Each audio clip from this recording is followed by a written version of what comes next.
All right, welcome everyone to the webinar here, to the masterclass, GitOps Masterclass. I'm going to give it here a minute or two to let people trickle in. While people are trickling in, um, let's see here. Go ahead, drop in the chat where you're watching from, and what you do, right? DevOps engineer, platform engineer, um, student, right? That's all fine here. Drop that in the chat. And you are your favorite color. Let's do that. Let's do favorite color today here. So as people are trickling in here. Uh, uh, uh, uh. For those of you who are interested, I'm in Los Angeles, right next to the airport. So for those that are um uh curious, all right.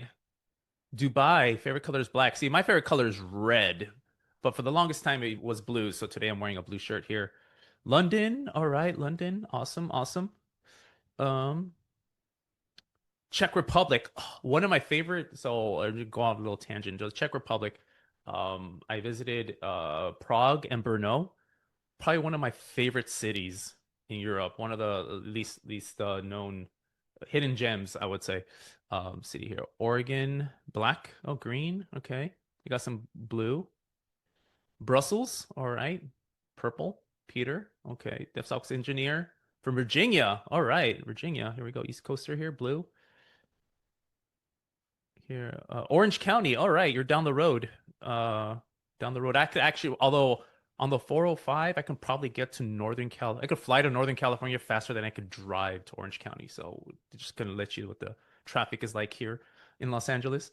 Um, Stockholm, DevOps, black and red. Awesome. Great colors. Mel Black from Deutschland. Willkommen. All right, Dominican Republic. Bienvenido. Here we go. Favorite color red. Paris. Mohammed from Paris coming in green. SRE Black. California. Okay. Fellow Californian here. Argentinian. All right. Bienvenido from Argentina. Sao Paulo. Bom dia. Thank you. All right. We got a bunch of people here. Wow. Awesome. Awesome. I'm gonna give it from Bavaria. Servus. All right. Seattle. Blue. Cool. Awesome. Awesome. So we got a worldwide here uh representation. That's awesome. DevOps person from Poland. Sweet. From Colombia. All right. Brazil. A lot of Brazilians on here. Bom dia, all of you. Cool. All right. All right, cool. So it looks like we got a few folks in the in the chat here. Uh so um so we'll go ahead and get started. So just a little uh, kind of information for you guys here. Go ahead and if you have any questions for the use the Q&A button there to ask any questions. Also feel free to use the chats, right? Have conversations with each other. If you need to know anything, go ahead and uh, uh, start asking questions, start typing in the chat. We have Angelica helping out here, so thank you, Angelica, for helping out here and in helping out during the workshop. So my name is Christian Hernandez. I am an Argo project maintainer and head of community over here at Akuity. And this is the second ever GitOps Masterclass, right? And we had a masterclass before, our very first one. We're gonna hold these master classes semi-regularly. We don't have a kind of a cadence for it, so make sure to always subscribe to our socials so you get up to minute information, and also subscribe to our YouTube channel. So our YouTube channel, that's when we held our first masterclass. We held that. All that information is on YouTube. That masterclass is on YouTube, and the GitHub repo for that is there, so you can actually follow along. So always subscribe to the YouTube, because if you miss any of these or you have to drop off early, you can always go back and do these. One, view the recording, and two, follow along with the recording with the GitHub repo, because all of this information will be available to you later. So. And looks like Lasse from worked for Flux for years, and they wanted to learn more about Flux, about Argo CD. So awesome, welcome. So you're gonna get some hands-on experience here. So in the previous master class, I talked about Argo CD app projects. All right, we went into depth with that subject. Today, I'm going to be talking about Argo CD applications, right? And so we're going to be kind of working with app projects as well during the workshop. So if you've missed anything, remember, you can always go back and get really, really deep on app projects. So um, before we get started, I'm going to talk a little bit about who we are at Akuity, right? So Akuity was founded by the original creators of Argo and Cargo. So Akuity really, really has its roots at Intuit, where Hong, Jesse, and Alex, our founders here, worked. And at that time, Intuit made a strategic decision to migrate over to not only completely on cloud, but also completely on Kubernetes, completely cloud native. So it was actually a bold move at the time because Kubernetes was relatively new. It was gaining a rapid adoption, and Intuit was one of those early adopters. One of the very, very first things that people noticed working with Kubernetes is that the user experience wasn't there, and a migration path wasn't there at all. So Hong, Jesse, and Alex, right, our co-founders, created the Argo project, right? So they created and was part of the team again because it takes a village that bootstrapped the Argo project, and the Argo project was really aimed at a few things. One, it was aimed to provide a kind of user experience around Kubernetes, a user experience that was tailored to developers, meaning that they had this plan to migrate everything all over to Kubernetes and everything all over to the cloud, but they didn't want to burden the developers to teach them any Kubernetes primitives or anything like that. They just kind of wanted a way for developers to interface with the system without having to teach them a bunch of kubectl commands, without having them to provide a bunch of YAML, and just kind of just give them a nice clean interface for to deploy onto Kubernetes, right? It also, second, it actually managed to be a migration tool to be able to migrate over because it provided that nice user experience. So migrating over to Kubernetes was a little easier. And three, to adopt the GitOps principles, right? To run to take advantage of Kubernetes and Kubernetes' declarative nature. So that's Hong, Jesse, and Alex. They were at Intuit. They started Akuity to take kind of those lessons learned and kind of those best practices that they learned uh, at running Argo at scale at Intuit.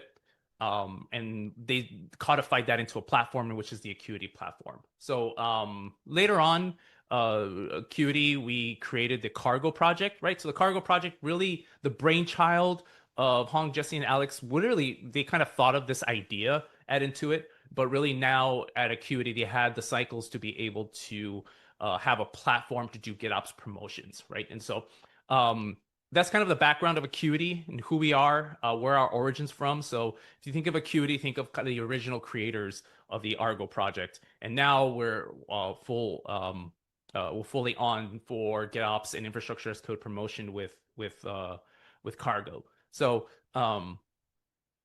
with that, today we're going to be focusing on Argo. As I said before, is a masterclass on Argo and Argo applications specifically. And I've been working with Argo for many, many years, almost since its inception, right? For since like 2018, 2019. And I actually written a book, Argo CD Up and Running, right? Where actually this master class is kind of like a sister class or a sister training of the Argo CD Up and Running. I wrote this book with Andrew Block from Red Hat. We wrote this based on our experiences working with customers, trying to get them to migrate and adopt not only Argo CD but GitOps best practices. So this book is absolutely free. So thank you to Akuity for sponsoring the book. This is free. It's an early release, meaning it's raw and unedited. But make sure to subscribe. Get the early release. Take a look at it. The full version right now we're in production, so the writing is done and editing is all done, and we should have a full version by the end of the year, a printable copy. So, or full copy if you prefer an e-reader. So make sure to download this. New chapters are available uh, uh, as production progresses down the line. If you haven't, if you already have downloaded it, make sure you download it again. There's a new chapter available here. New chapters available and updated as we progress down the production line. So, um, uh, so feel free to download it. And actually, some folks already downloaded it and reached out to me and said, "Hey, oh, there's a mistake in this page and there's a mistake." Actually, we've already caught all the mistakes. We're like actually in production and review. So thank you for doing that. But wait until the full release if you caught anything for errata. Um, so um, we have another workshop up and coming. So for those who like these workshops, who like these master classes, this kind of in-depth, hands-on kind of virtual training, we're gonna have another one on June 12th with Amazon, right? So with EKS. So if you're looking to use EKS with Argo and Cargo, along with a bunch of AI tools around that, we're running a workshop on the June 12th. So make sure you sign up for this here. Scan this QR code. Angelica's going to drop the link in the chat pretty soon.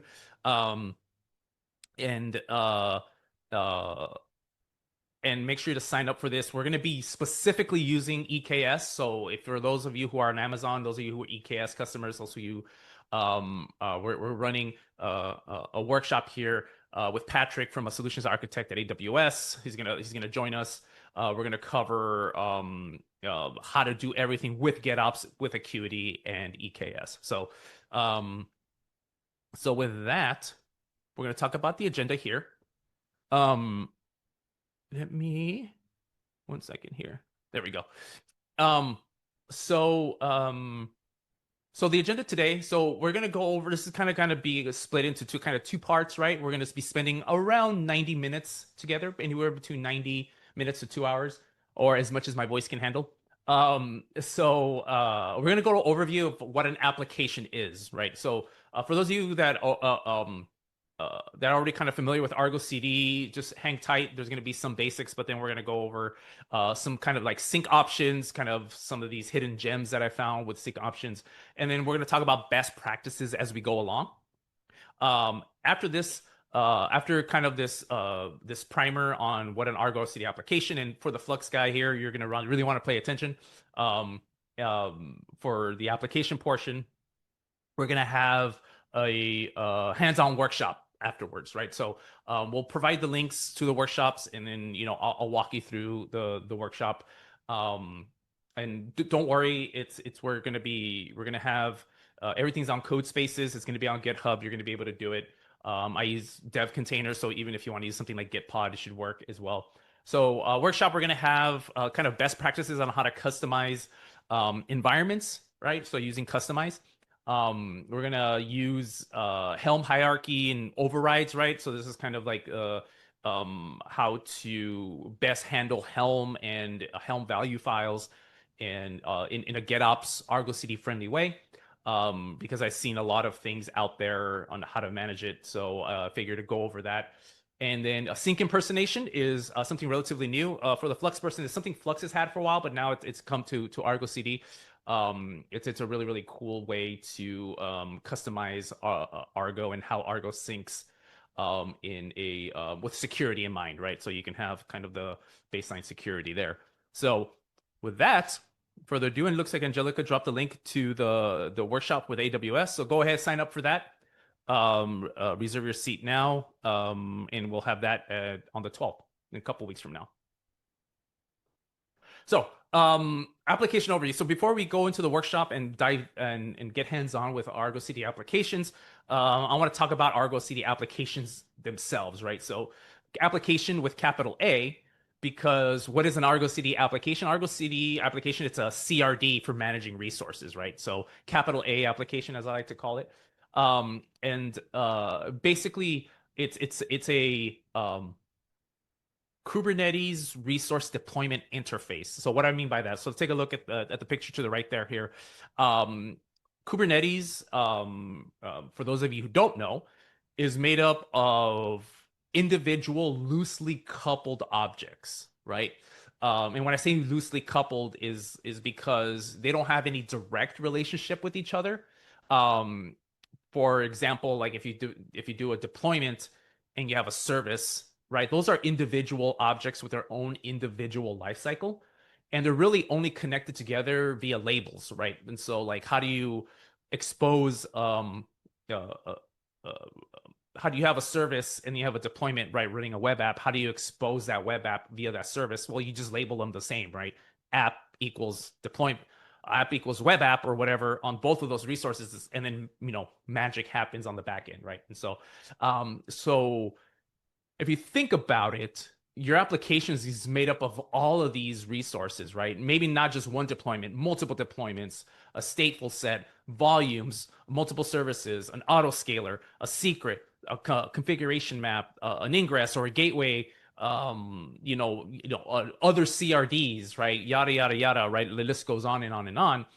And so, very early on in Kubernetes, when Argo CD was being developed, it's like, well, there's no way to reference or manage that entire stack of things, right? Like think have this junk drawer of things that are kind of semi-related. Like how do I manage them, right?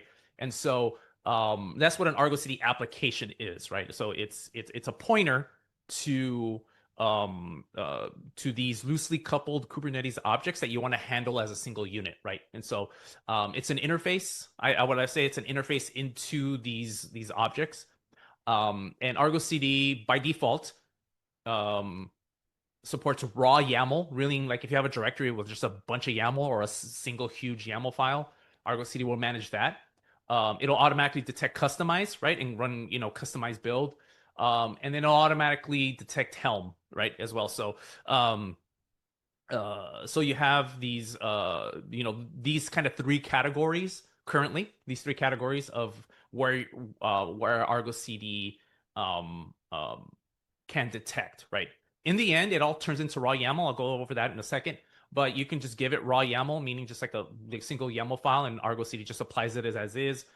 But it'll detect Kustomize and it'll run Kustomize build. It'll detect Helm, right? And it'll do a Helm template to install those objects, right? And so think of Argo CD application as an atomic unit of work, right? It's like the smallest unit of work that you can work with Argo CD, and really is a way to now, if you look to see, let's like, oh, I have something, I'm gonna call this storefront, right? API, like I have this application that's like an API for a storefront, and that I can Argo CD reference, when you reference that, Argo CD knows it talks about this collection of Argo CD of Kubernetes Kubernetes resources, right? And so it monitors, right? An Argo CD application monitors the resources for overall health reporting, meaning that if one resource is bad, the whole application is considered bad, right? So you got to, so that's what I mean by atomic unit of work. There's an asterisk there because you can do ignore differences, and we'll get to that in a bit. But in general speaking, out of the box, if you look at the picture to the right, if my service or ingress is either missing or unhealthy, all of that, the whole application as a whole is marked as either failed or out of sync, missing, what have you, right? And so so you gotta remember that, right? So when I say it's the atomic unit of work is literally that the health of an Argo CD application is dependent on the health of the resources it's managing. And if one bad apple, right? One bad apple spoils the bunch, right? So I know there's some international people there, so sorry for using an American idiom, but it's kind of that sort of thing. I'd be interested if there's like an equivalent to your one bad apple spoils the bunch in where you guys are hailing from. So that'd be interesting if you drop that in the chat. I love learning about those things. So what happens here, right? I have a Argo CD uh, application, right, in the storefront with all these resources here. Um, Argo CD takes your source of truth, right? It renders those, right? And I'll explain in a second what happens there. So it takes things from your source, Argo CD renders them, and it keeps track of it with whatever you're calling it, right? So it renders that whole thing, and references that as whatever you name it, and it keeps it synced to your cluster. And um, so your source, right? Source of truth right now, it can be a Helm repo, it can be a Git repo, and coming soon in 3.1, right, in August, an OCI repository, right? So you can store your YAML either as a Helm chart, or in a Git repo with Kustomize or raw YAML, or in an OCI repository. So if you're using some OCI registry where you're storing your YAML. So when I say about Argo CD renders them, Argo CD only works with raw YAML. So I'll say that again. Argo CD only works with raw YAML. So what does that mean? It'll take things like Helm, it'll run Helm template to produce the raw YAML, and then apply the YAML to your Kubernetes API. And you'll see that when we get hands-on with the workshop, how when you do a Helm LS of your application, nothing shows up because Argo CD renders those for that Flux person that is in the chat. That's one big difference, right? So it'll render things like Helm, or like it'll do customized build, and it'll take that YAML and it'll apply that. So the Helm template, it'll take that and then apply that to your Kubernetes resources. So going back here, right? So you have this, storefront API, which is made up of these Kubernetes resources, right? Those Kubernetes resources are stored here somehow. Argo will render that, and it'll keep track and apply that to your Kubernetes API, but it'll keep track of it as one big unit, right? And if there's any divergence, Argo CD will keep that in sync. So that's kind of like how that Argo CD works, right? And so I want to take a look at a minimum application spec, right? So here, this is a minimum application spec, right? So we'll go through this here.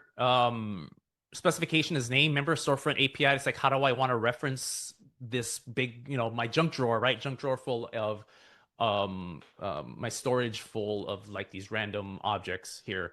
The application lives in the namespace Argo CD because that's the default. So by default, Argo CD looks for these applications custom resources in the Argo CD namespace. That's by default. I normally keep it that way. There's this thing called application in any namespace. Not a big fan of, but if you have a use case that supports that, that's available to you as well. So these are, you name it something, and then keep it in the namespace Argo CD, and then the project, right? You said like, well, what's a project? So remember, I said we had a masterclass on Argo CD projects, right? So make sure to watch that if you want like a little bit more in-depth information about projects. But basically, a project is a unit of tenancy, right? So like Argo CD is a multi-tenant system, and the project governs this application, meaning that that's where you set RBAC and access rules and things like that, right? And so just think of a project as something that governs this application, right? And so that's all really you need to know here. So the next section is source, right? Like, so where is my source? What does this all these collection of YAML live, right? And so here in this case, I have it's a GitHub repo, right? I'm saying target revision. I'm just targeting main, right? This could be a branch, or this could be a tag. And then the path is like, where is the YAML, right? Like where, because you can have, and as you'll see in Kustomize, you can have files in different directories here. And so that's, you basically give your source, and then you give a destination, right? So destination is either the URL or the name of the cluster that you're deploying this to. In this case, in cluster, meaning it's in the cluster that Argo CD is running. But this could be an API, Kubernetes API URL, and then the namespace that you want to deploy this to, right? Namespace is optional, right? Because in Helm or in Kustomize, you can, hard code, or you can have, the namespace defined there. But I always encourage it, right? So I encourage it because if the namespace is defined in your source of truth, that takes precedence over the destination here. So it's always good just to have it there, right? So that's pretty much it, right? To distill it down, the application is your source and then your destination.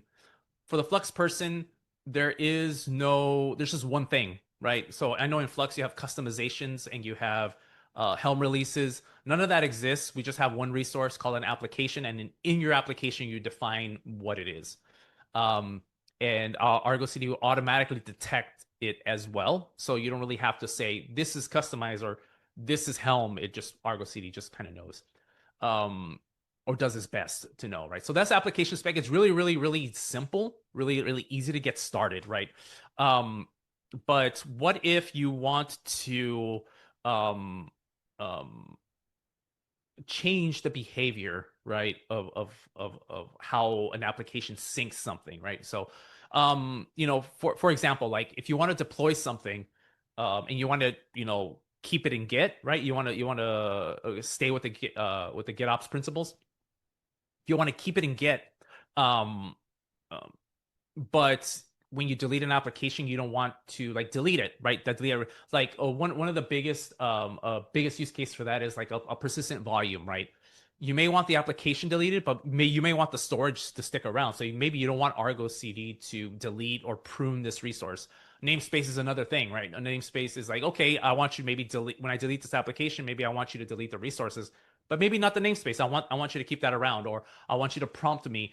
What if I have a huge YAML, right? Like, so like, what if I'm storing, thousands of CRDs and thousands of CRs and respective storage. Like, what if your YAML is really, really huge?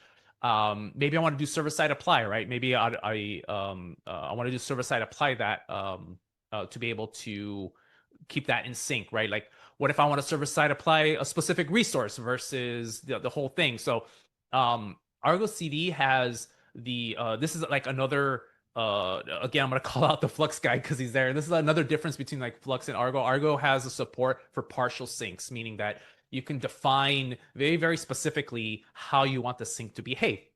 One of the biggest ways to do that is with sync policies, right? So that's kind of here, and I kind of left that empty a little bit to so I'm pulling back the curtain a little bit because we're going to talk about sync policies, like how do you what policies are available that you can kind of modify your Argo CD application, right? So there's two. I like to put them in two different categories, right? The first category is resource specific sync policies, right? And so there's one that's done at the resource level, and there's another one that's done at the application level, right? So one is you annotate your resource, right? Deployment, service, ingress, gateway, whatever, and you annotate it with a specific sync option, right? And so we have here, for example, here's prune equals confirm, right? I want you to when I do a delete operation, I want you to ask me, are you sure?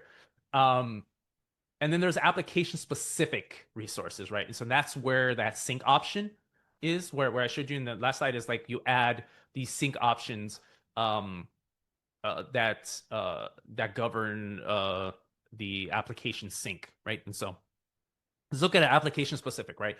So these these sync options are in our application specific applies to the whole application, meaning it applies to every single resource from your source of truth, right? So so that's kind of like when you want the sync options to just be to apply to everything, all your YAML essentially for this specific application, right? And you usually to encompass all objects, right? It's like this is something that I just want generically for all my applications. Um, one of my favorite or like recommended ones is create namespace, right? So I have an opinion. So this is my opinion. So I'm not saying this is a best practice. I'm just saying an opinion that I don't store my namespaces, right? I don't store my namespaces at all. In Git, I have Argo CD create it and manage it for me because I have a if I have an application, I have an application that may go to multiple clusters in multiple namespaces, and I don't want to manage the namespace, so I have Argo CD manage it for me. Um, so that's kind of like so that's kind of my thinking there. There are situations, Gerald Noon from Red Hat, if you're watching this, I know you probably are gonna message me after you see this, because we have a differences of opinion there. And I fully admit there are use cases where you want to keep your namespace. I manage that there, and that for that reason, and apply out of sync only, right? So equals true. So apply out of so by default Argo CD, and you'll see this in the workshop. We get hands on. Argo CD will try to do basically does an equivalent of kubectl apply of the whole thing, and whether or not it's sync or out of sync, it just kind of just does the whole thing. And so you can save some resources, right? Some CPU cycles by doing only applying things that are out of sync. Why would I apply something that's not out of sync, right? It seems a little wasteful, right? So to view the docs of the options, um, is look at the application specification, right? So I actually have it here. Um, we go here. Where is my? There we go. A lot of people don't know about this page, right? And this is a lot of goodies are here that you'll see. But if you scroll down and you look at the sync options, they're all the way down here. These are all the available sync options and in what they do, right? And so one of the other ones I wanted to call out is respect ignore differences, right? Um, and so when you have an ignore difference, right? Because like I was saying that you can say, well, there's some things that I don't care, I don't want Argo CD to track the differences between things, right? Like let's say this is a really bad example, but it'll at least illustrate my point. If you have endpoints, right, that you have the IP addresses, those are going to be constantly changing. Oh, maybe I want Argo CD to ignore that. It ignores those by default, but stay with me here. But if you say ignore those differences, but if you change it in Git, it will, and it's um, if it changes on the cluster, it won't tell you it's out of sync. But if you change it in Git, it'll actually change it, right? So like it'll ignore the differences, but it won't ignore sync operations. So here it says respect ignore differences, maybe like both ignore the differences and ignore it when during a sync operation. That's another one that is good to know. And so here, let me present again. And so actually, I need my speaker notes. All right, and so let me go full screen here. So that's kind of like all the options. Take a look at that, read that. There's a lot of good things. Very few people know about that page. I was surprising enough. I always get asked that here. And so now we're going to resource specific. So this is used when you need specific behaviors for a specific resource, right? You just want something to apply to one resource versus like the whole thing. And so you just kind of annotate those, right? So kind of some of the popular annotation is prune equals false, like I mentioned before. Delete equals false. There's also like prune and delete equals confirm, meaning that it won't delete these resources without you confirming them first, right? And so my favorite annotation is skip dry run on missing resource equals true. All right. So what does that do? Let's go to the sync options. And then I think it's skip. Oops. Come on. It should be around here somewhere. Yeah, skip dry. So what does that mean? So let's take this use case for example.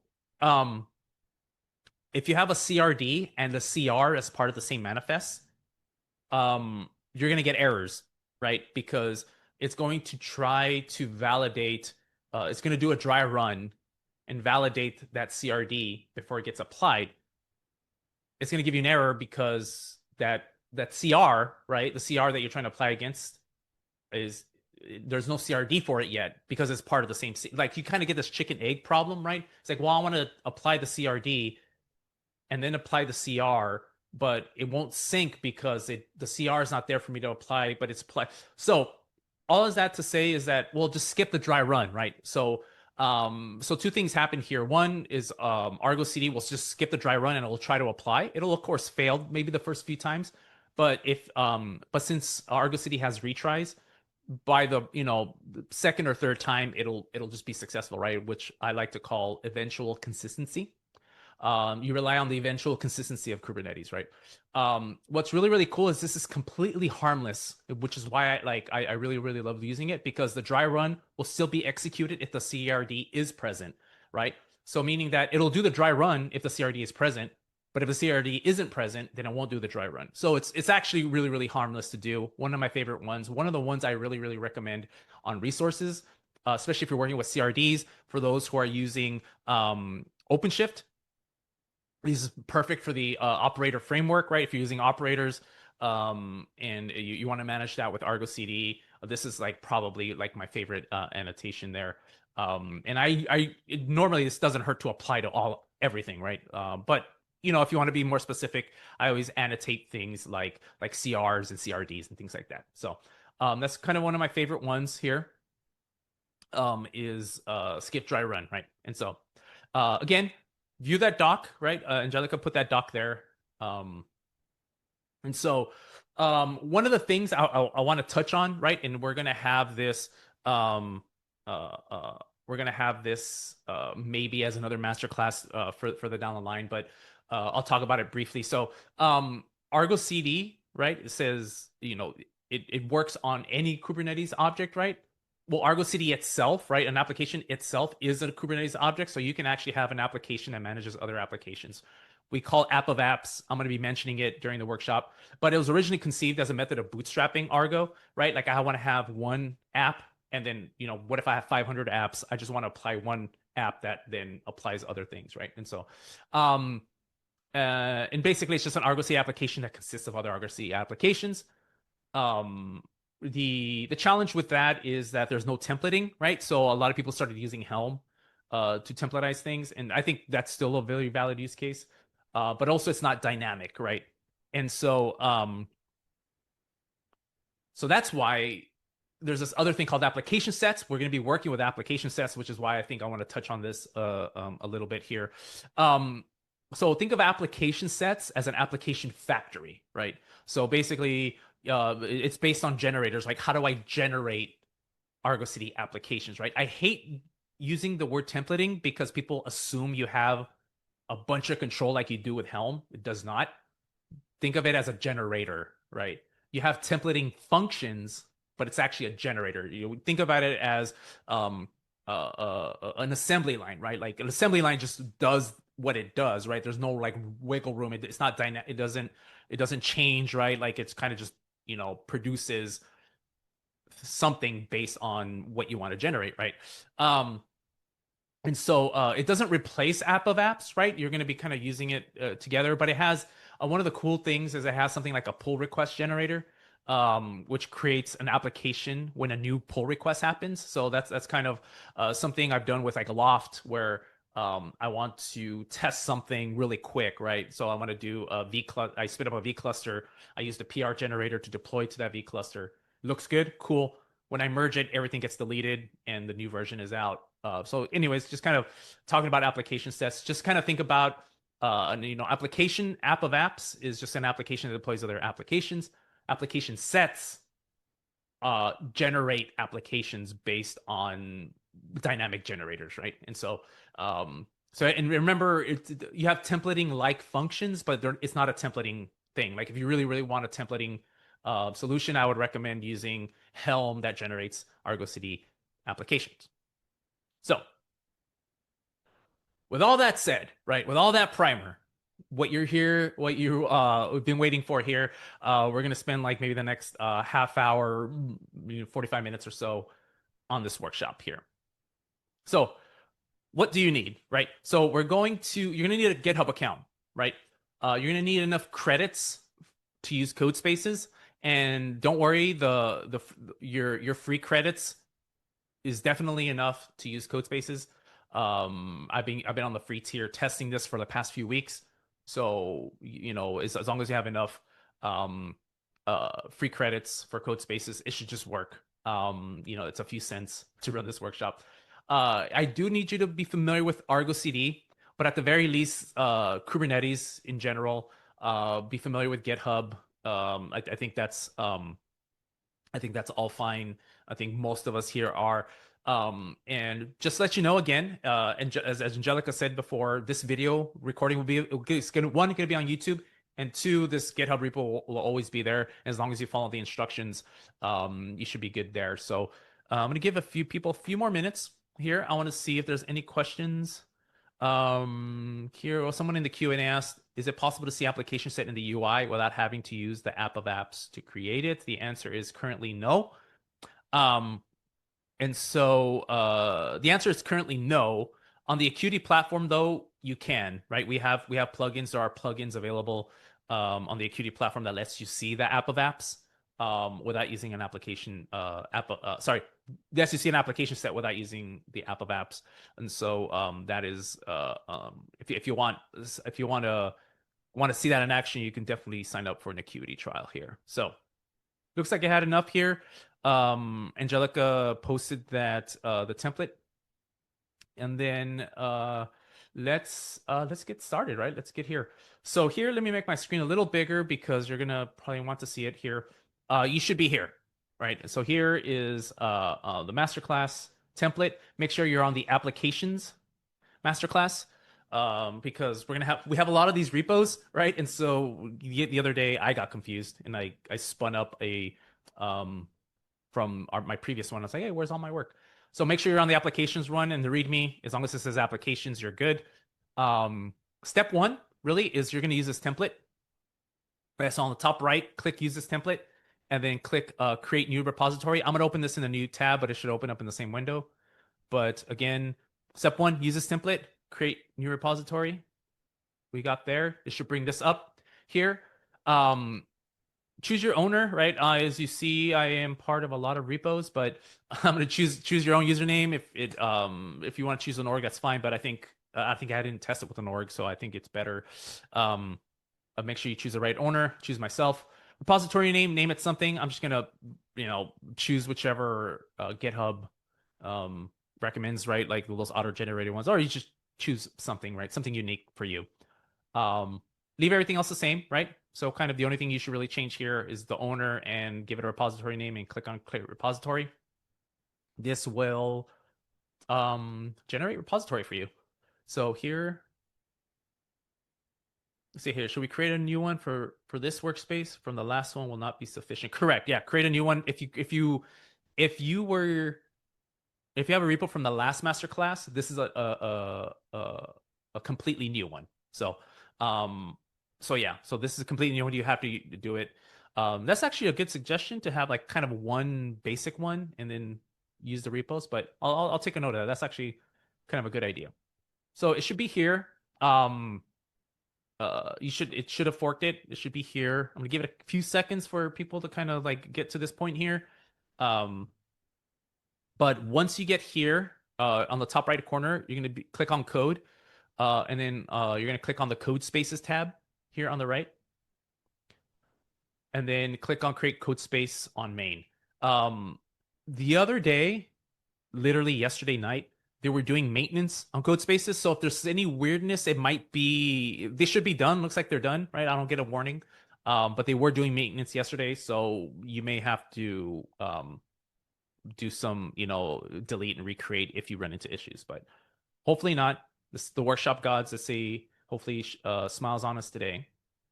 Create workshops on main, and this should open a new tab, and this should create a Codespace. So this Codespace here is going to take a little while. So one, it's actually going to build the Codespace for you, right? Um, and then once it builds a code space, it's going to present to you with this VS Code editor and a terminal. Don't do anything because it's not done setting up. It's going to run a setup script, a startup script, and then a setup script to run here. So this is a perfect time for me to take a little water break here and let everyone catch up. I'm gonna scroll up here, see if yeah, Lasse or Lassie. Sorry if I mispronounced your name. That is a very good kubectl command. Kubectl explain, and then the resource. It's saved me a ton of times, right? Like no, sometimes it's better than the documentation. And so, yes, webinar is being recorded. You'll get that information. Make sure to subscribe again. Looks like there's some email issues with the sign up page for the book. Yeah, we've actually that has to do with the vendor we're using, and we know about some of those little issues there.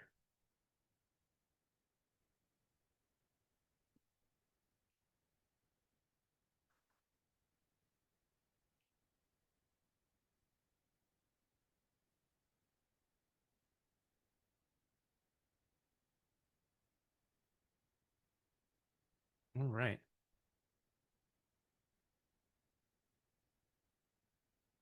Oh no. All right, let's see if we can debug this. This is something that we get.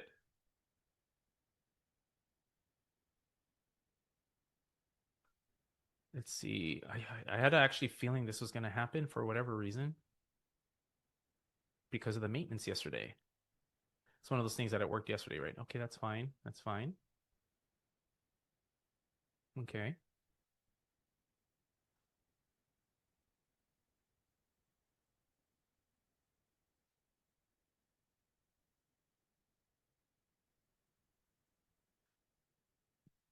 Hmm.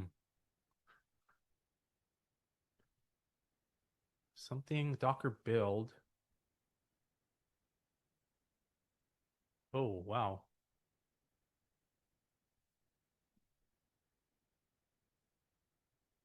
Container error. Control Shift P, Codespaces, view creation logs. Update your dev container configuration as needed. Well, what is my dev container configuration here? Okay.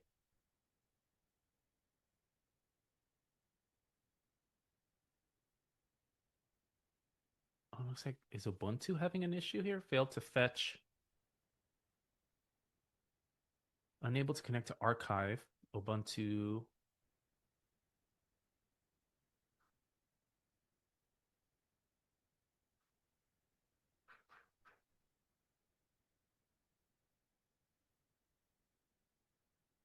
Oops. And then code spaces.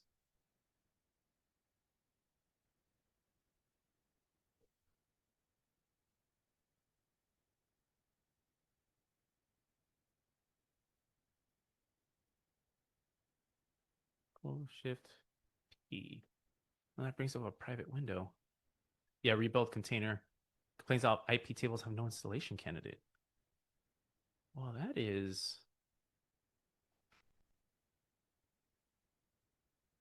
Yeah, so let's do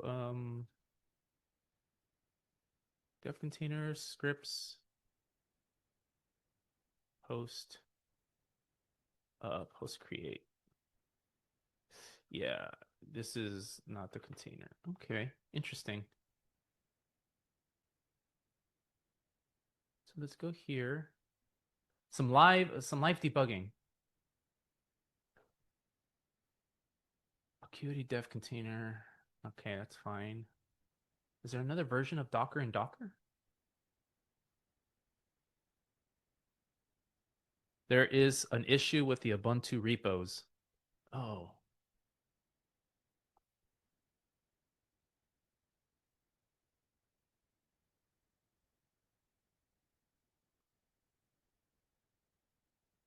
well, that's fun. A few other components are down. Oh, This is disappointing. Okay. So that is an issue that I did not expect. Yeah, doubt that solves anything. There's an Ubuntu repo that are down. Okay. Let me delete this code space. Demo gods. And all along I was worried about yeah, LOL is right. All this time I was worried about code spaces because they had maintenance yesterday. And like turns out that wasn't gonna be the problem. So let me try to uh just I guess rerun it. But as you say, it's not gonna solve anything. But I want to see.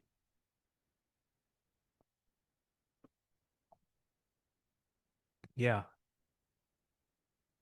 Well, what's funny, all my life I've used Red Hat. Well, because one, I was a customer, and two, I worked there for a very long time. Um, and like this is like the first time in my career I've been using Ubuntu, and this is and look, it fails me. How funny. Play guitar until it's fixed, right? When the internet's on file, yeah, it's immune to show off the guitars. Yeah, exactly. I always tell people that it looks like I have guitars, a lot of guitars because of the mirror, but then I counted them. There's seven. I'm like, oh yeah, that's a lot of guitars. Um, so yes, offer a song to the demo gods, but no stairway apparently. Um, so yes, so I do. So in case anyone is wondering what my hobbies are, I have. You can see it in my background, right? Um, I have guitars, soccer, and Argo. It's like my three things here. Yeah, Kaneko. Actually, yeah. I've played with Kaneko before in my life, but I don't know it enough to do I mean I've known Docker and Docker. I mean I've used that for the most part here. Um and so yeah, so anyone if you want to subscribe, youtube.com/acuityio. So this looks like here. Gonna hope for one more. I'm gonna try this a couple of times, but I don't think there's anything we can do. We may have to rerun this webinar at some point. Yeah, yeah, Roger. I'm actually. Oh, looks like mine just worked. Yeah, we want my guitar to show up. So I'm gonna. It looks like it worked for me. I just deleted the code space and reran it. So let's try doing that. So when you are here, um, it'll run. It'll look like it's up and running, but then it'll give it a few seconds. It'll run a post create and a post start command. Someone said use a rebuild container, but I should give Kaneko a second try. Yeah, I'll try that. I'm always up for trying different tools. So the post command, yeah. Okay. So for those of you who were stuck, if you use command or control shift P, Codespaces rebuild container looks like it's working for now. Everyone says the post commands are working, says are working. Or you can do what I did. I just deleted my code space and just relaunched it. So hopefully that'll so. But I have video proof that this wasn't my fault or GitHub's fault. So um, so let's do that. Yeah. So all right, cool. So while that's running, looks like there's a question. Can Argo CD watch Git repo for application definitions themselves? The answer to that is yes. That's another thing. About Argo CD managing itself. You can definitely do that. Not only managing itself, but also applications, right? So that's kind of the GitOps way of doing things. Is not only storing your resources, but also storing um, uh, uh, Argo CD applications themselves, right? And so we have and actually I'm actually doing a webinar next month about this, but is basically like like enterprise setups, right? Like how does it work in the enterprise? You have kind of your control plane repo and you have your workload repos, but we can have it stay tuned for that. So once those two commands run, you'll be pressed here, right? You're here. And so here, let me close these here. Uh, you can do I'm gonna do this, but this is just for me. If you do k get pods dash a or kubectl dash a, you should see that Argo CD is up and running with a kube system. And if you do Helm ls dash a, you should see Argo and the Trafic controller here. Because I use Helm to install Argo. That's just the best way. So if you ask me what the best recommended way to install Argo is, use the Helm chart, because the Helm chart is now officially part of the Argo project repository, or part of the Argo project umbrella, right? Um, and so so you have all this here. Should have this. This is a good question. When deleting Argo CD, delete all applications and CRDs in the cluster, or they remain behind. Right? When you delete, it depends. If you're using Helm, I think those CRDs stay behind. If you're uninstalling with Helm, actually, that's a good Helm question, if anything. So, all right. So you got K get pods. You should have these pods. Helm ls. You should have that here as well. On the top corner here where it says ports, you should have a number 6, right? And these are port forwarded ports. And it'll be one of them, the very first one should be the Argo CD dashboard, right? And so there's like a little globe, little world symbol here. If you click on that, it should open up the Argo CD UI for your specific instance. Username is admin and the password is password. And I do not want to say that on one password. Okay. So you should have this here. I'll make this a little bigger for you guys to see, but it should be good enough for what we're doing. So you should see the UI there. So I'll give it a few seconds here. So you should have again, you should have Argo CD running, and then the basic Kubernetes system. You should have 3 Helm charts installed, and you should have in the ports, when you click the globe, it should bring you to Argo CD. Argo CD username is admin, password is password. If you also want to see if I could remember this command off the top of my head. If you could do Argo CD, I think it's account get user info. Get user info. You should be logged in with a CLI. Although for this specific workshop, we're not going to use the Argo CD CLI. And so, oh, you're talking about the actual application. Yeah. If you delete an Argo CD application, the resources by default will stay behind unless you set a finalizer, right? And so maybe we'll do that here. We'll do that if you have some time. I'll show you how that works. So yeah, so we should be here. Cool. So then the first thing is I want to talk about Kustomize. So on the left-hand side, you'll see Kustomize here. If you that little down arrow, and there's a file called example.yaml. Let's open that up. And then I'll tell you kind of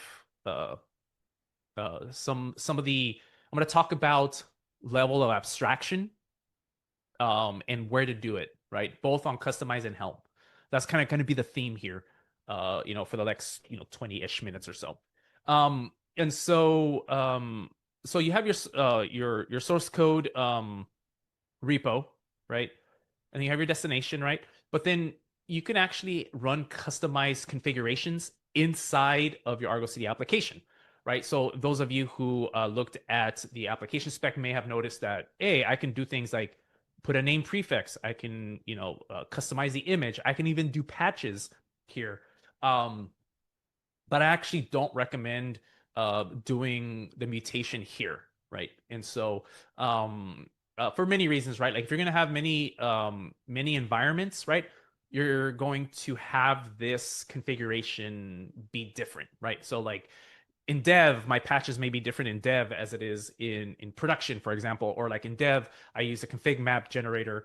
But in production, I'm storing that somewhere else, right? I'm storing that in a secret, or like a secret generator, right? I'm storing that secret somewhere like in Vault or something. And so the configuration can be a little different. It's a little hard to keep track of. I am in the philosophy of keep moving as close to GitOps as possible, right? So I understand that in GitOps, well, at least, I know, right, from my experiences running systems that like, yeah, GitOps is the nirvana, but like the reality is, somewhere in between, right? So as much as possible, try to push things or the abstractions as close to Git and GitOps at your source of truth as possible. So I don't actually recommend doing this here, right? What I recommend is, like instead of having a single path, right, and then doing your mutations in Argo CD, actually have a directory tree. So for those who are familiar with Kustomize, um, um, are already doing this, right? But this comes even more important when you're doing Argo CD, right? So you have a base configuration, right, with Kustomize. So you have like kind of like the YAML that's kind of like basically the same, right? Right. You have an application and you deploy it in different environments. So the base YAMLs are pretty much the same. And then you overlay the differences using Kustomize itself. So in contrast to let me go back to the example. In contrast of doing the customization here, you're going to do these in the individual directories for individual environments, right? So if I go on the left hand side, if you want to follow along, there's if you go environment and base, right? I have a deployment, right, which is like a standard deployment, right? I'm even using the latest tag, right, which you should never do. I have this the service, which is basically a service that you can interface with this application, right? And this customization, this is pretty standard for base because base is basically just like these are just like the base, unedited or uncustomized applications, right? And so, again, if you want to navigate to the left-hand side, you have dev, right? This customization I'm using, here is notice here is I'm doing patches here, right? Not in the Argo CD application. I'm not doing the images and patches here. I'm doing setting the image and patches here in Git, right? In as close to Git as possible, being close to GitOps. And then the same thing with stage, right? Same thing. I'm setting this to green, right? And I'm changing the node port here, and then production, as you would imagine, I'm setting the tag to yellow, right? Blue, green, yellow, and setting the node port there, right? And so then now, instead of your application looking like this, right, your application should look like this, right?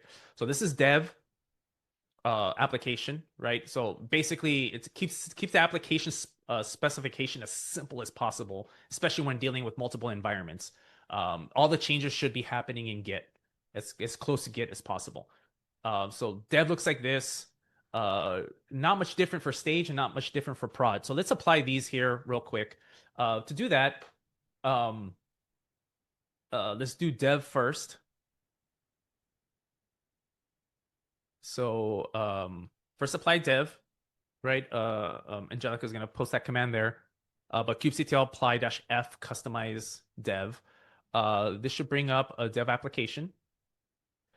And then in this dev application, if you go to the ports, again, ports, and then there's a dev uh, globe, right, for dev. If you click on dev, you should see that a blue box, right? So that blue box is there for to see that I actually did customize it, right? I go dev, I go back to the customization, it says blue, right? Just a reminder, a reminder there. So next one, again, if we want to do let's do like these in a row here. Oops, my paste is messed up here. There we go. Paste. Do it. That didn't work. I'll just do it the old-fashioned way. Stage, and then production. Right? So we'll do all three here. And then all three should be synced up, right? And then now if you go into the ports, you can open up stage. As you can see, it's a green box, right? You saw customization here. And then production, we got the yellow box here, right? So again, instead of writing the customization in the actual YAML, just do it in Git, right? So that way there's like a single source of truth, right?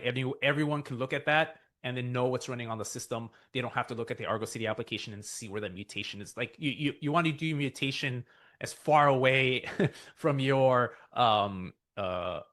Git uh, Kubernetes cluster as possible, right? You want the customization to stay where people can see and manage it.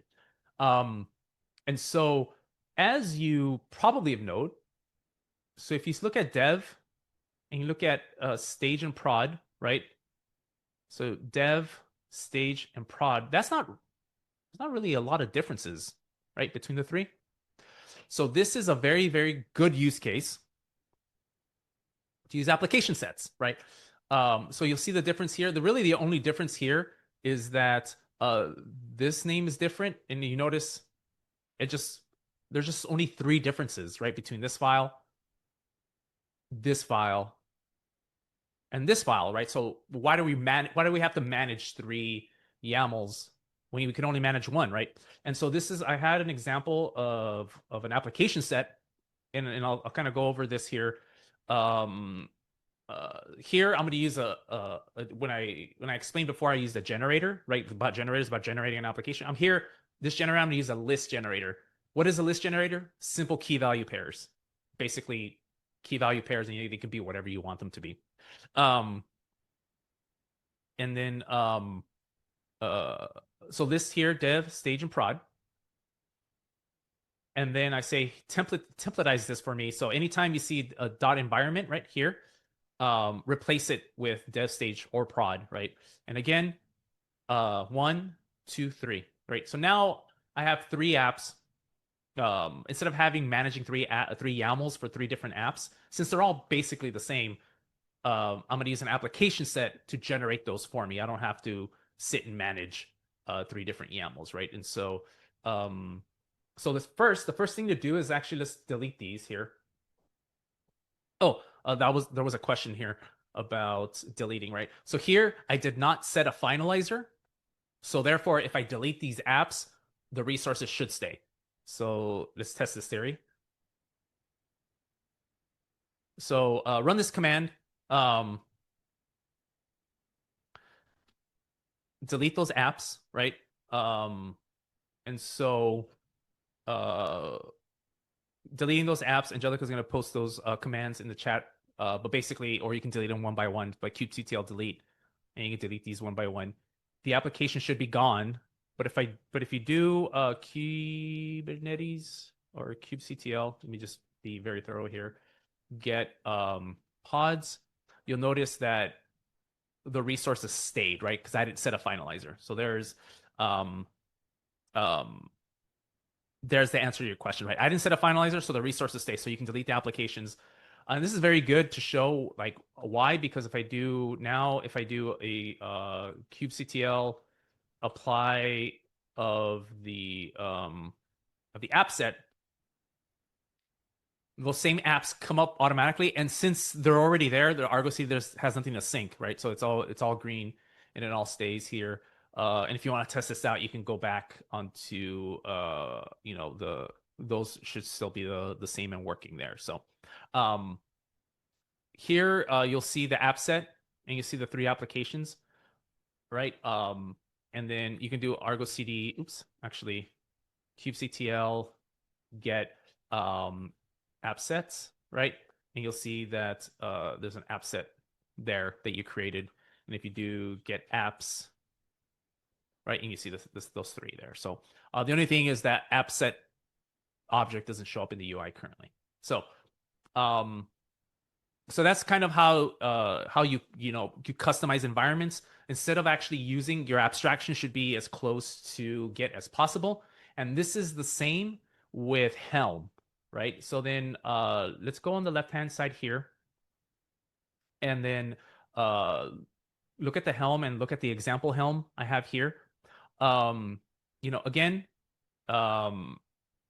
you have things like you set up your repo, but then you can say like Helm parameters, right? I actually used to do this. I used to actually put the parameters directly in the Argo CD application. Either parameters or values objects, because a few reasons. Because most people don't like. I am a big consumer of Helm charts. I actually don't really create them. And so I really had no control of the values file other than to put them here in the Git repo here. So for those of you asking, I think there's a few people that asked how to get to the Argo CD UI. Again, there's this ports tab right in your terminal. So if you there's little ports here in the Argo CD dashboard. There's a little globe here. If you click on that globe in the dashboard, and then it should take you there. Um, yeah. Let's go back to yeah. The Helm parameters, right? And so here, and then um, and then you can do overrides, right? So you can have like a values file, and then you want to mutate, and then you want to mutate that again depending on what you do. So again, there is you want the abstraction to stay as close to Git as possible, even if you're consuming Helm charts, even if you don't control the Helm chart. And uh, so what I advise to do is to keep everything inside of the Helm values. Keep that in Git. So store your Helm values in Git is probably like the main takeaway from this, right? So here, if you want to do tree, I think Helm values, I believe. No, look at my notes. Yeah. So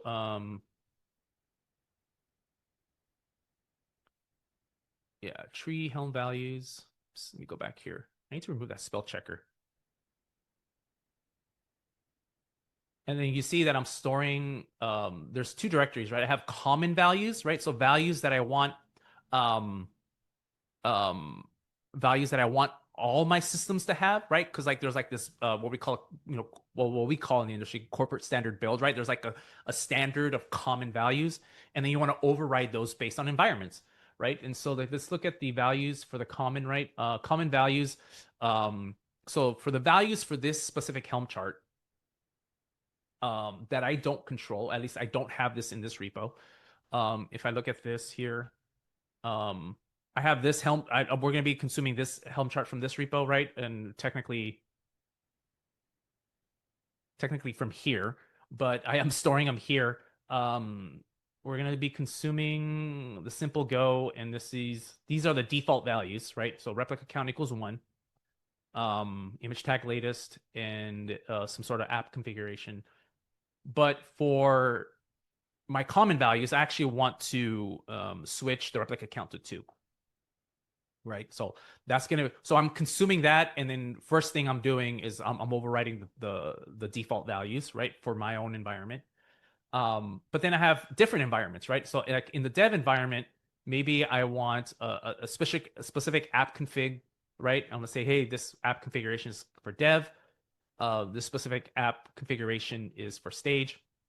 And then in production, I'm gonna be like, you know what? I want to set the replica count to 3. I want to switch to node port because I wanted to, imagine this is a service, a load balancer, for example, right? Like when you actually want to publish this. And then I want the app configuration to be. So I have different configurations for different environments here. So how does that look like? So let's look at, we're going to do this with an app set, right? Since you're all familiar with app set from what we did before, now we have the app set here. Again, generators, I'm going to do list, dev, stage, and prod. And instead of, let me open the example so that way you can see what I'm doing here. Example and app set. Okay. And then again, this is all done. But what's really different here is I want you to see lines 20 through like 30 is that instead of source, I have sources, right? So like my first source is the Helm chart, right? So Helm chart, it's a Helm repo.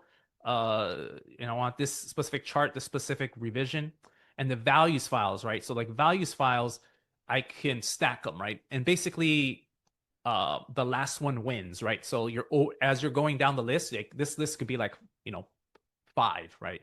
So like I'm taking the common values, and then I'm customizing those even further by providing my environment specific values. So then that way,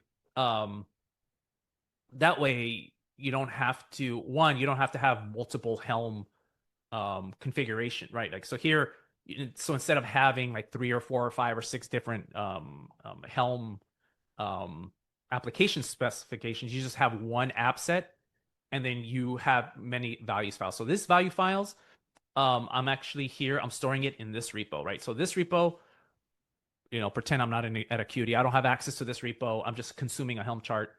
But the values file I have control over, right? So I said, okay, for the values file, right? So that's what this ref is. I want you to go to this Git repo and then follow these paths. So this is a new thing, I think new starting in, I don't know, Argo 2.12 or something like that. But you have sources here, and you can put different sources. So one is my Helm repo that I don't have access to, and two, the Helm repo with my values file that I have repos to though as well. So and then they override each other, right? So then you can kind of, so here you can imagine you can have another line that says like common values, and then common values for prod, and then common values for prod in US, East 1, right? Right, so you can start stacking them as well. So you have different environment specific things. So that's kind of how that works here. So let's kind of see this in action. So let's deploy this app set here. Very, very easy.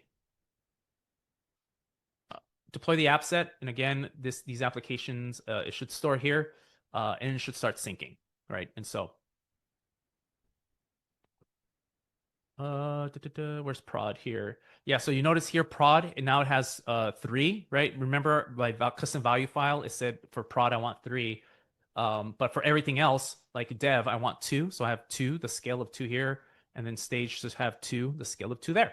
So very consistent, but then I override some of that in production, right? So you can see like with one configuration file, but very simple configuration file, and now you all have access to an example. You can do some sort of hierarchy, right, in overrides there. And then if you want, again, ports, port tab. Again, how do you access everything in the UI? Port tab is the name of the game. This masterclass here.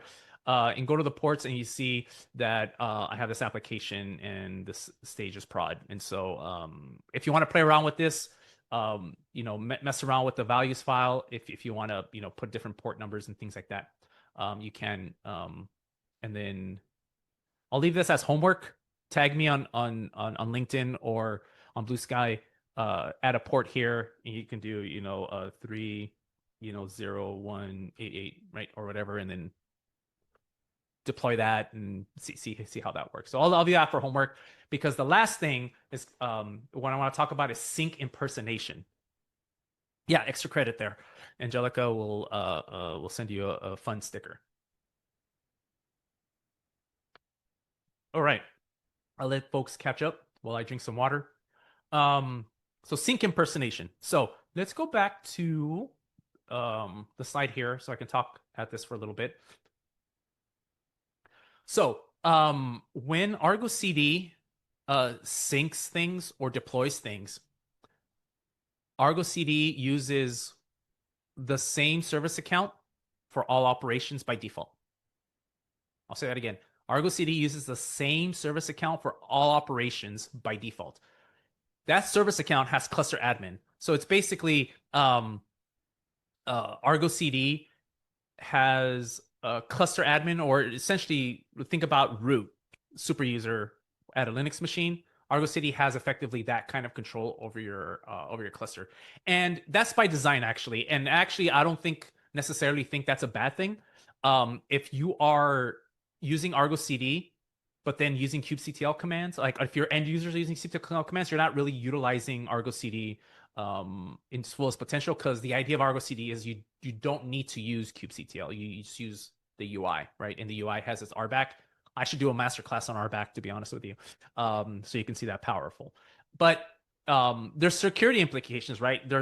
You have one sort of access, right? Someone compromises that service account or your Argo CD instance, they essentially have access to all your clusters. And so Argo CD has cluster admin, right? And so there's this new feature. The Flux guy, if he's still on, called sync impersonation. This is something Flux has had for a while. Now it's in Argo CD. So we're basically, you set up, let me go back to this here. You see, yeah, the Flux guy. You see the how this works, right? And so um so sync impersonation. So first, let's this option needs to be turned on by needs to be turned on because right now it's behind a feature flag and it's not on by default, so you have to turn it on. This has been done for you already. So let's so if you do a paste. So Angelica is gonna put this in the CLI in the chat here. But if you do kubectl get config maps argo cd -cm -n argo cd and then do that to YAML, you should be able to see the configuration, and the configuration flag is called application sync impersonation enabled equals true.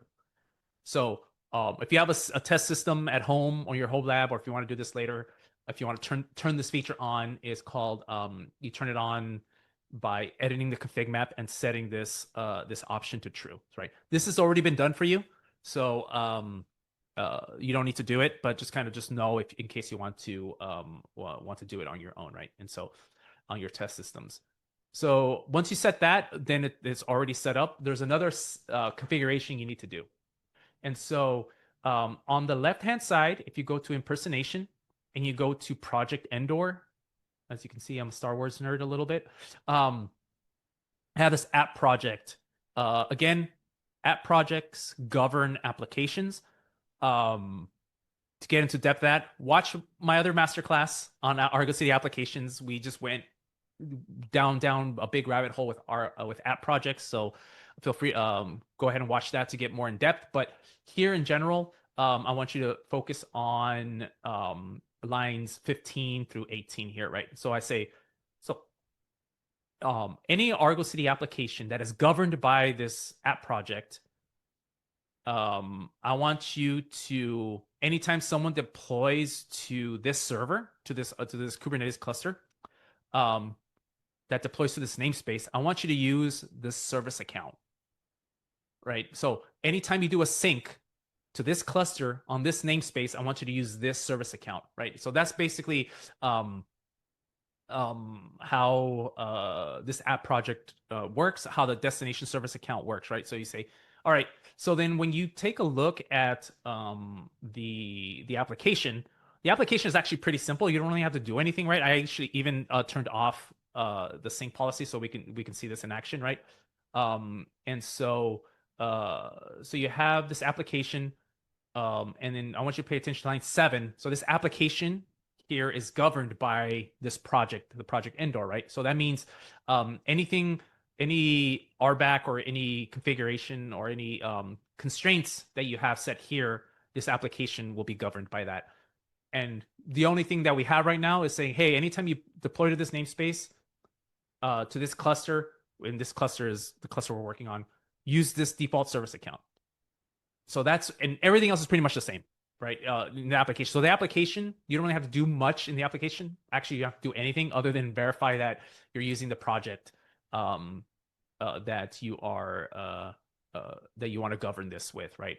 So you have that default service account, right? So that's kind of how it works. That's how the kind of the connection works there. So we shouldn't have, I think, let's go to settings. So on the left-hand side in the UI, if you go to settings and you go to projects, you should only have one, which we do, the default project. So we're going to create this project by applying that YAML. So we do that by doing, let me clear that so you can see. So you do kubectl apply that -f in the impersonation directory. There's that project Endor YAML. Let's do that. Once that's created, you should see, let me refresh this page so because the refresh rate is low. Okay, yeah, you should see this project here. And even here, you can click in here and see destination service accounts. So like even in the UI, you can start managing this here if you like, right? I actually do it in Git, but you can do it in the UI. That's what's great about Argo, is very flexible. Okay, and so So now what we're going to do is we're going to apply this application, right? And so to do that, copy that and then paste. There we go. I'm going to wait for Angelica to catch up here to go. So first, apply the project indoor YAML. That's first. And then second, apply the application, right? So you gotta do it in those two in those orders, right? Um, and then yeah, kubectl apply impersonation project indoor, kubectl apply impersonation app card, and then you should see the new guard application here.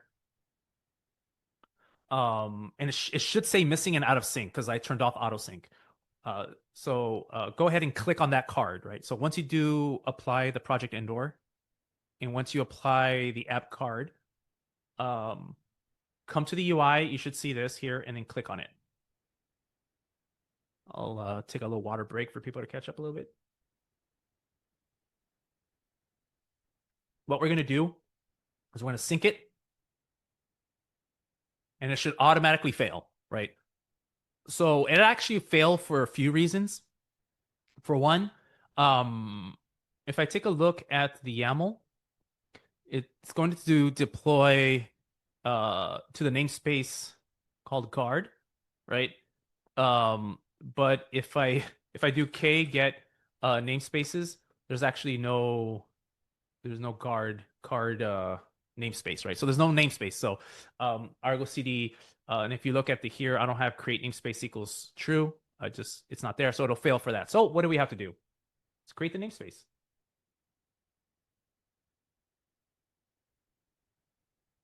All right, let's create namespace. We all have failed, right? At this point, in this case, failure equals good. Our first failure with Ubuntu repos, application failed successfully. Yeah, with Ubuntu, that wasn't expected. That was, or maybe I should have said it was. Anyway, it's a great namespace, right? All right, we create a namespace. All right, cool. Let's sync it again. Again, the sync failed. Yeah, because if we go back to the project, it says, well, you're going to use a service account called card deployer. But if we do kubectl get a service account in the namespace guard, there's only the default name service account. So we have to create the service account. Creating the service account is actually really easy. I'll just copy it from my notes, but you can probably type this out. So it's kubectl create SA and the name of the service account, which in our case is a card deployer, in the namespace card. We'll do that. Angelica will paste that command. Looks like she's already ahead of me there. It's awesome. So now if you do kubectl get SA in card, you should see the default deployer. All right, let's sync it now. Oh, it failed again, as you can tell by my surprised look. Oh no, yes. Does anyone know why it failed? Just quickly before we click, because you can actually see it in the Argo CD UI, but just off the top of your head, anyone knows? No privileges, permissions, exactly. I'm so emotional now. Permissions, yes, exactly. So if I click on sync failed, it'll actually tell you. So it's no surprise. This is again going back to the reason Argo CD was created. Like I can see this information. I don't need kubectl access. I just have access to the UI. I can actually see what the error was, right? Resource, I guess in this case, kind service card deployer doesn't have access to kind service, right? And so let's give it some permissions, right? So let's do kubectl create. We're going to create a role, right? So this is custom. We're doing this all this custom. We're going to create a role, and I think I'm going to call it. I think I have it in my notes here, just so we're all on the same page. Paste. I'm going to call it card deployer. And then what I want to do, I want to do create, get list, watch, update, patch, and delete, right? just kind of get. And so first we create that, right? We create the verb, and then what resource? So resource, I want a service, and then namespace in the guard namespace, right? So I created that role. Awesome, right? And so if you don't want to type all that, I actually have a YAML. If you want to apply the YAML, applying the YAML is probably easier. Angelica will drop the YAML there. But basically, I created the role first, right? Now I have the role. Now I have the service account. Now I have to bind those two together, right? So I have to create a role binding. And the role binding is actually pretty simple. Again, let me go a kubectl, create role binding, and I'm going to call this just kind of deployer. Oops. Role binding. And then this is going to be role is that role we just created, right? That that card deployer role. So I want to, the binding is from this role, and then namespace is card, and then service account. So with the service account, it's a little tricky. You have to give it the namespace, colon, and then the name of the service account, right? Even though I have this namespace here, you still have to do it. Not sure. I'm pretty sure someone smarter in the Kubernetes CLI group will tell you why, but okay. Deployer. So service account. That binding has now been created. But there's an easy way. I already have a YAML that did all of that. You can run kubectl apply impersonation role binding, right? So I had the YAMLs pre-created, but I wanted to show the imperative way of doing this here. All right. So now that we did that, let's sync again. My sync failed, right? Why did the sync fail? Let's go back here. Well, because what I'm trying to deploy is a service and a deployment, right? As you can see here, this is very this helps in security because you have to be really granular. Here I can actually do a sync of the service, right?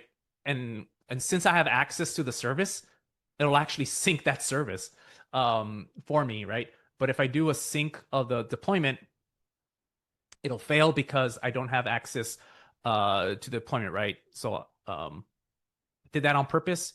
But for this next one, I actually made it really easy. Let's go to there's a file called updated role. So on the left-hand navigation under manifest, there's an updated role, and this role yes has the services recreated, but actually the same for deployments, right? As well, right? And so then you have we're gonna update this role with being able to do the same thing we're doing with services, but then with the deployments, right? And so so you update the role here.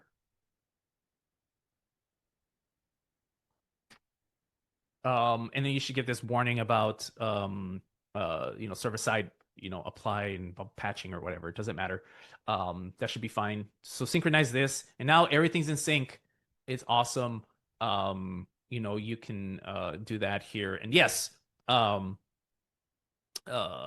for the updated role, Angelica's going to post the command for the updated role, but you can just apply the updated role. And then now you have access to the sync. So anytime someone does a sync, let's delete this here, resources. Since I have delete, right? Remember, create, update, delete here, and then that'll delete that. If I sync, now it'll sync. So anytime a sync operation, or any operation really, happens, sync, update, patch, roll back, roll forward, delete, whatever, it'll happen as this service account, right? And the security team, like Pablo Silva just mentioned, so the security team will like this, right? And so now you have some sort of governance control over how things get synced, right? So there's like the idea, the idea of least privilege, right? This is kind of like least, like just give the service account just as little as privilege as possible. Few things I want to call out. Let's go back to this here. How destination service accounts worked. Since I only have one listed, if I try to deploy anything in any other namespace, it's going to fail. It's going to say I can't find a service account for it. That is the default behavior. You can have a catch-all if you want. So you can do something uh, namespace star, right? If I want to do that, and then default deployer, and then for this app project for Endor, if this names, like if you name any other namespace, it'll just use this default deployer, right? And I want to peek behind the curtain a little bit. This doesn't have to be in the same namespace so here we did car deployer is in the same namespace here, but it doesn't have to be in the same namespace. So I'm gonna do a little bit of behind the curtain peeking here. So get app projects, Argo CD default, Argo CD default. It'll help if I spelled it right. If you notice here, I have destination service account. I actually I say kube system Argo CD cluster admin, right? So I can actually reference another namespace for the service account that I want to use. So you can either keep the service accounts that do the syncing in the same namespace as what you're syncing to, or like if you have like a namespace where you want to govern all of that. I have mixed emotions for both of them. I can make an argument either or. I would be this is behind a feature flag, so not a lot of people have been using it yet. So I'd be interested in seeing what people say, what the best practices is there. My since I manage everything in Git, I don't necessarily care all to where it goes, right? At that point, I would just ask my security team, say, would you want everything in the same namespace or everything coupled together in a namespace? Because I'm managing it with Git anyway, so it doesn't really matter, right? And so, for me, but I would like to hear best practices for people who are uh, who are currently implementing this in their environments, right? So if you're watching this and you decide to implement it, would love feedback on this in the community. So, awesome. So so we're about the 90, almost 100-minute mark here. I'll stay on for a few more minutes here. My voice is leaving me as you could probably tell. But I do want to say, as we've been saying all along, please subscribe to YouTube, right? A lot of people have been asking the question, and it's a very valid question. Was this being recorded? Is it recording? Yes, absolutely, it's being recorded. It is being recorded. We're going to have a playlist called the GitOps Masterclass on YouTube. So subscribe. Please subscribe. You can always go back to this. You can view previous ones, right? For those that is your first time doing this, we have another one. We have one about application projects. And if you want to go do that one, you could do that one. Anytime you want to revisit these, you can revisit these. Don't miss out. Don't miss out on other workshops and other webinars just by subscribing here. Subscribe to our socials.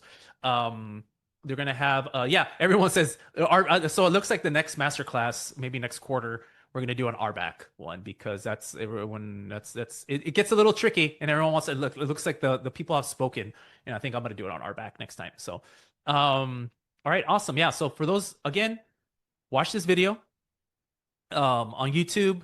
You have the repo. We have